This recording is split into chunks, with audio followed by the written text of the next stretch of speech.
चलिए स्टार्ट करते हैं बच्चों आज का नया और मजेदार सा topic strategies for conservation and preservation of natural resources. यानी नेचुरल रिसोर्सेज को किस तरह से प्रिजर्व किया जाए, सिक्योर किया जाए और सेव किया जाए। इसके लिए हमारे पास 5 पॉइंट है। इस तरह से 5 5 करूंगा तो 5 + 5 10 हो जाते हैं, लेकिन ये मैथ्स का क्लास नहीं है बच्चों। 5 पॉइंट्स हम बहुत ही इजीली आप याद रख सकते हो। स्टार्ट करते हैं first point. The renewable natural resources like cultivable farm, forest and water resources should be used in way that their quality is maintained। यानी कि जो कल्टिवेबल फार्म है, फॉरेस्ट है और वाटर रिसोर्सेज है, तो ये सारे नेचुरल रिसोर्सेज ऐसे हैं जिसकी क्वालिटी मेंटेन होनी चाहिए। इसे ओवर यूटिलाइज करके या तो इसके ऊपर कोई केमिकल फर्टिलाइजर यूज करके हमें नेचर को नुकसान नहीं पहुंचाना चाहिए। और तो और non renewable natural resources like coal, petroleum and minerals, ये आपको पता है कि ये नॉन रिन्यूएबल है, तो आपको इसे किस तरह से यूज करना चाहिए? ऑप्टिमम यूटिलाइजेशन के साथ, यानी जितनी जरूरत है उतना ही यूज करो। तो इसी के साथ ये फर्स्ट पॉइंट आपका यहाँ क्लियर होता है। अब देखेंगे बच्चों second point. Industrial location should be decided on the basis of lesser transportation cost. A sincere attempt should be made to achieve a eco-friendly atmosphere और eco-friendly development। इंडस्ट्रियल लोकेशन इस तरह से सिलेक्ट होना चाहिए जिससे ट्रांसपोर्टेशन कॉस्ट बहुत कम हो। इससे क्या फायदा होगा बच्चों? पोल्यूशन का डिग्रेडेशन नहीं होगा, एटमॉस्फेयर हेल्थी रहेगा। तो ये क्या हुआ अचीव हमारा? Eco friendly development. अब बढ़ते हैं आगे हमारा थर्ड पॉइंट। थर्ड पॉइंट है those resources which can be used in more than one way should be utilized in different ways, such as a different irrigation system are utilized for more than one purpose। तो ये example भी हो गया, producing electricity, food control and transportation. ये more than one way भी हम use कर सकते हैं। फोर्थ पॉइंट है बच्चों, natural resources should not be waste. यानी नेचुरल रिसोर्सेज को ओवर वेस्ट नहीं करना चाहिए, कंट्रोल लाना चाहिए। किस पे? Unplan disposal of industrial waste. Industrial waste का अनप्लान डिस्पोजल पे कंट्रोल ला देना चाहिए। पॉइजनस केमिकल और इंक्रीजिंग स्लम, क्योंकि ये पॉइजनस केमिकल और ये जो है ना इंडस्ट्रियल वेस्ट, वो कहाँ पे पहुंच जाता है इंडस्ट्रीज से? रिवर में। रिवर के पास से पाइपलाइन के मार्फत किसके पास आ जाएगा? हमारे पास। तो ये हमारे हेल्थ के रिगार्डिंग हजार्डस हो सकता है, तो इसके लिए इस पे कंट्रोल आ जाना चाहिए। नेक्स्ट पॉइंट है fifth, stress should be laid on use of non conventional energy resources, जो कभी खत्म नहीं हो सकते, like solar energy, wind energy. तो इसका यूज मैक्सिमम करना चाहिए। तो ये 5 पॉइंट आपके खत्म होते हैं strategy for conservation and preservation of natural resources को। तो आपको बढ़िया तरीके से याद रखने हैं। आगे बढ़ते हुए देखेंगे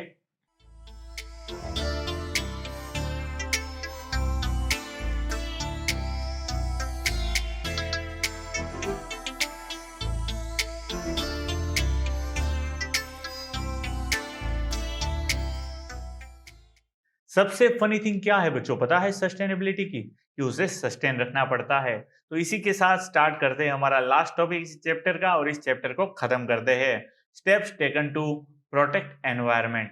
एनवायरमेंट को प्रोटेक्ट करने के लिए कौन कौन से स्टेप लिए गए? आपको पता ही है कि एनवायरमेंट जो इशू है वो वर्ल्ड वाइड है, तो सारी दुनिया इसके लिए एफर्ट करेगी। फर्स्ट टाइम अर्थ कॉन्फ्रेंस ऑर्गेनाइज किया गया था 1972 में। कहाँ पे? स्टॉकहोल्म में, स्वीडन में। तो आपको याद रखना है स्वीडन कंट्री में स्टॉकहोल्म नाम के सिटी में फर्स्ट टाइम अर्थ कॉन्फ्रेंस ऑर्गेनाइज की गई थी साल 1972।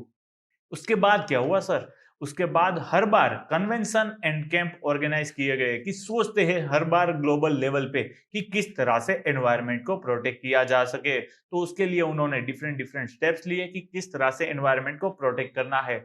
अब सारा वर्ल्ड कंट्रीब्यूट कर रहा है, तो इंडिया भी कुछ ना कुछ तो कंट्रीब्यूट करेगा, तो वही हमें देखना है। तो चलिए स्टार्ट करते हैं। India is also involve in this global efforts. Government ने बहुत से एफर्ट लगाए नेशनल लेवल पे, तो वो 5 पॉइंट हमें याद रख लेने हैं।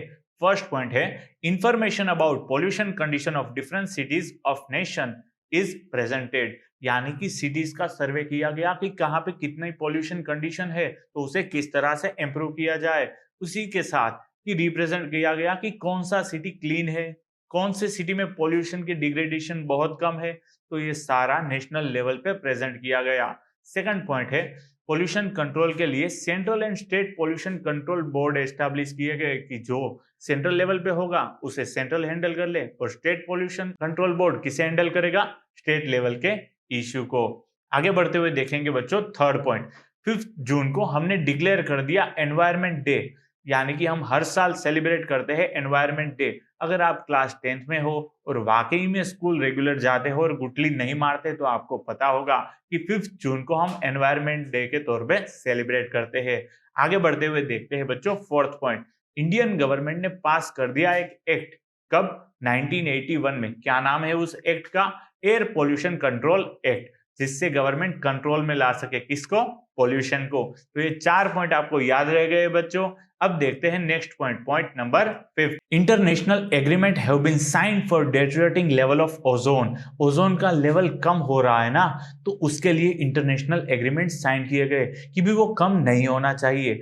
सिर्फ इसके लिए नहीं, और किस चीज के लिए, डिस्पोजल ऑफ न्यूक्लियर वेस्ट, कि न्यूक्लियर वेस्ट को किस तरह से डिस्पोज किया जाए और किस तरह से हम मेंटेन रखेंगे बायोडायवर्सिटी।